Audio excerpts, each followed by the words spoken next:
Hey guys, Manny Wire here from 2000books.com, and in this video I'm going to dispel the myth of one great idea that will make all your dreams come true. Alright, we're going to dispel that myth. We're going to be talking about a lot of great books, including How to Get Rich by Felix Dennis, The Lean Startup by Eric Ries, Built to Last by Jim Collins, and Good to Great by Jim Collins. So a lot of great books coming your way, guys. We're going to be talking about each of these. Here's the thing. A lot of the times aspiring entrepreneurs and wantrepreneurs make this big mistake. They keep thinking that they will take the leap. You will start a business when you have the perfect idea. That's what's going on in your mind. If you're an aspiring entrepreneur or an entrepreneur, you're thinking that one perfect idea will change everything.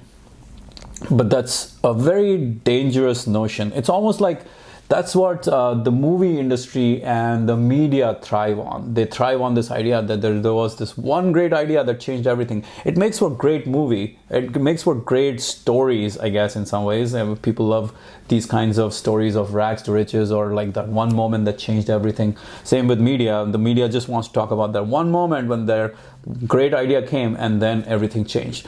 But the truth is very different, and the truth is what you will find in these biographies, in these books, as I'm just telling you about, right? These people who have actually done it rather than someone reporting on them.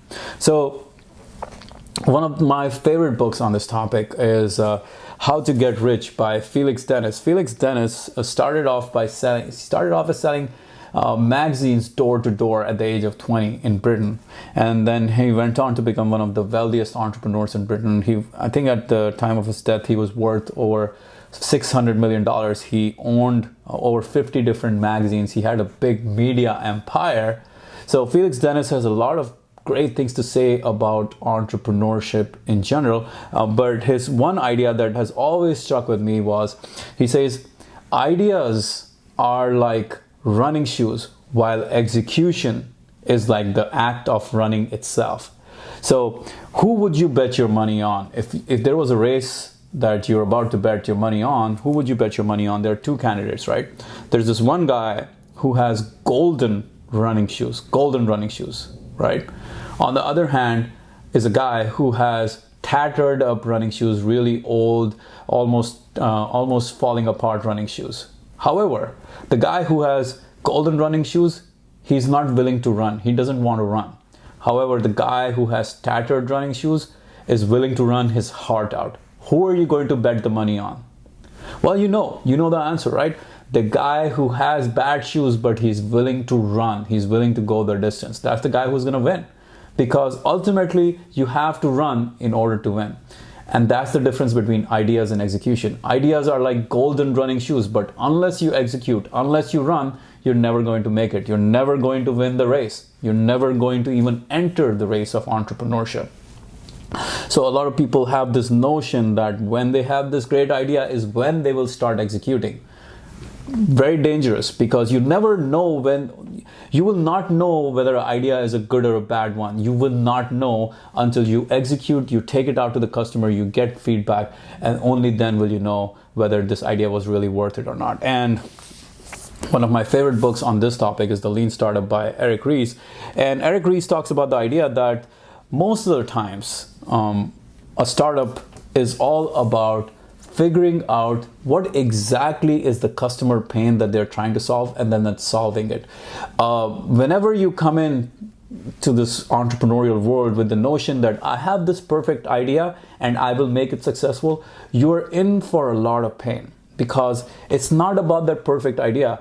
As soon as your idea meets the real world, it will change. It will have to evolve. It will have to pivot. You will have to make changes just to understand what the customer truly wants compared to what you thought they wanted. You have to understand the customer's pain points. You have to understand where exactly the customer is suffering. You literally have to fall in love with the customer and their pain and their problem rather than fall in love with your idea. Most entrepreneurs are thinking, or most aspiring entrepreneurs and wantrepreneurs are thinking, okay, I am in love with this idea, or I should be in love with this idea. Until I'm in love with an idea, I shouldn't even start it. Until I have this grand idea, I shouldn't even start a startup. but that's not the way it works. Startup is about solving a problem. It's not about your idea. It's not personal at all. It's not about making your idea work. That's not the way startups work. If you think of what is the most important unit of progress in a startup, it is validated learning. That's what Eric Ries talks about in the book. Let me pull up some quotes from the book. He said here, one of the most important metrics of progress for startup is validated learning. It's the essential unit of progress, right? And that's what we're after. That's what we're after as entrepreneurs. We're after what's called validated learning. When no matter how good your idea, you have to go execute, take the idea to the marketplace, and then get feedback from the market to know if this really rhymes with them, if they really like it, if this is a pain that they really need to be solved or not. I have seen so many entrepreneurs fail because they think their idea is so good that they're going to keep on executing. They're going to go hide somewhere in stealth mode and build this amazing startup for 3 years, and then they're going to take the idea out to the market. Does not happen, guys. That's not the way a startup survives. That's not the way a startup actually will do anything useful, because unless you are talking to the customer, unless you are taking your product out to the customer, unless you're getting feedback from the customer, you have no way of knowing if you are actually making progress or not. And the idea at this point is almost useless, right? You had the idea, you tried it, it had to change, it had to pivot, but the execution, validated learning only happens when you're constantly executing, when you're constantly learning, right? When you're executing and you're trying to put things in, you're in front of the customer and they're coming back with the feedback, that's when you will learn. You will not learn if you just tell the customer, hey, I have this idea, what do you think? Most of the times you can do the initial testing like that, but it's not good testing, because unless the customer is going to pay for it right then and there, it's not a test. The idea is just that. What is truly important is for you to be able to execute on that idea and learn from that. You cannot have any learning.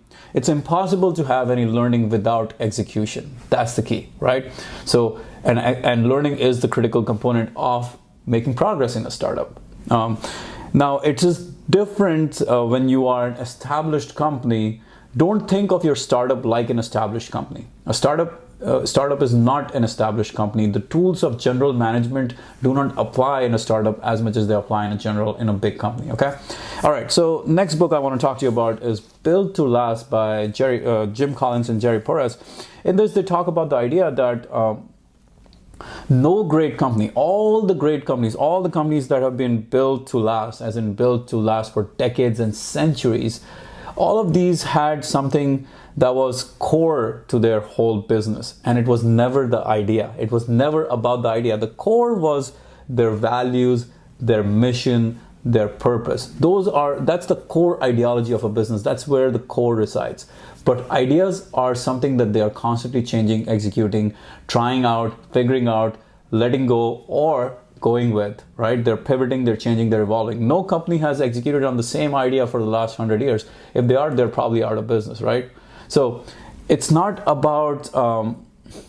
so much about that one great idea that you hold on to your dear life for the rest of your life. It's never like that. You execute. Execution is where the win is. Execution is where you will win in your startup, in your entrepreneurial venture. You will not win just because you have a great idea. You might have a great idea that might hit it out of the ballpark. It might be 0.001% probability that you have a great idea that will just work right off the bat. But most of the cases, it's not the way. Even with all the great successes like Microsoft or Facebook or Apple, what you will see if you go back in time, you'll see the story is it's a story of iteration. They did not have the perfect idea right away, but what they did was they executed like crazy. They executed. They kept on executing, and that's how they became such big companies, the great companies of today. All right, another great book we're going to be talking about is Good to Great. Jim Collins' classic, and he talks about the idea of the flywheel. So how do you get a giant 5,000-pound flywheel to rotate at top speed? Well, the way you would do it is to keep pushing it, Keep pushing it consistently, and you keep pushing it, you keep executing consistently, and that's how you get the flywheel to rotate. However, a lot of the times what people will do, or what businesses will do, they think, well, we've been pushing in this direction for quite a long, but we need some surge of a new impetus. We need some new shiny object. So they go and find a new startup. Now we're talking about established companies here, by the way. This is established companies making the same mistake. They're going away from trying to use execution as the way to make themselves successful. Instead, they're trying to find another new shiny idea, new shiny object to make them successful. This is a very dangerous place, because what happens is, let's say the flywheel is rotating really fast, or let's say you're trying to get the flywheel to rotate and you're pushing, and then someone comes along in your business, another guy says, hey, by the way, we should acquire this new company or this new idea, we should try that. So you go in another direction. And then a few days later, someone says, hey, by the way, we should try this new acquisition or this new idea, and you go in another direction. So what happens as a result of all this going around in circle of trying to push it in this direction, trying to push it in this direction, trying to push it in this direction, is that you never build any momentum. The company has no momentum whatsoever, because you're constantly pushing in different directions. And this happens in the startup phase too, by the way, because you start with something and you think, okay, well, that idea that I was thinking about is probably better, so let me go do that one. And then you come across a new startup, new shiny idea, and you say, okay, let me do that one. And then you're all over the place, you build no momentum, and it is very, very, very difficult to succeed. So for you to build momentum, you must push in one direction. You must execute like crazy. Execution is what you should give importance to in your startup, not ideas. Because when you start giving importance to ideas, you lose track. You start to push your flywheel in all different directions. But what the ultimate goal of this whole game was to get the flywheel to rotate as fast as possible. But instead, you just ended up pushing in all the different directions, hoping that somehow, someday, that one brilliant idea will make the flywheel go really fast. Never gonna happen, guys. That's not the way business works. That's not the way a flywheel works, right? A flywheel, if someone were to come to you when your flywheel is rotating really fast and they said, what was the one thing that made this flywheel rotate really fast? Well, there's no good answer, right?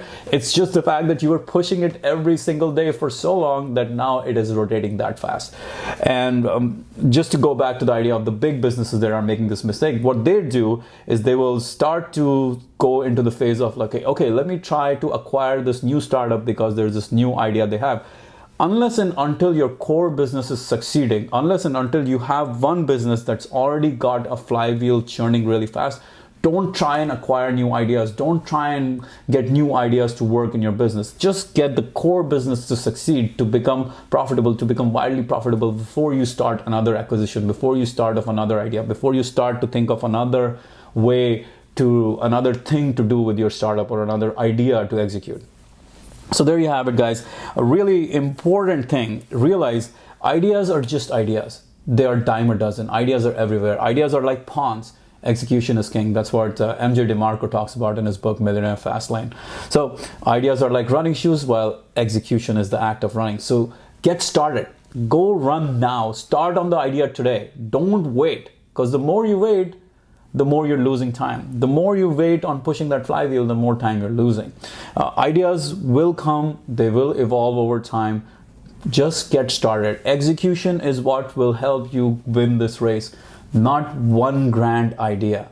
All right, guys, I hope this was useful. By the way, all the books that I mentioned in this video today, we have summaries of all of these are on our YouTube channel. How to Get Rich, we have a summary of that. Built to Last, we have a summary of that. Lean Startup, we have a summary of that. And of course, Good to Great, we have a summary of that as well. So all these books are summarized on our channel. I'll make a playlist and link it up for you guys. I'll probably put it up right here. So watch the playlist. The playlist will have all these 4 books and probably a bunch of other great entrepreneurial books. All right, guys, I hope you enjoyed this one. Let me know what you think. Leave it in the comments below. Tell me. By the way, if you haven't yet subscribed, make sure to subscribe to our channel. Bye-bye now.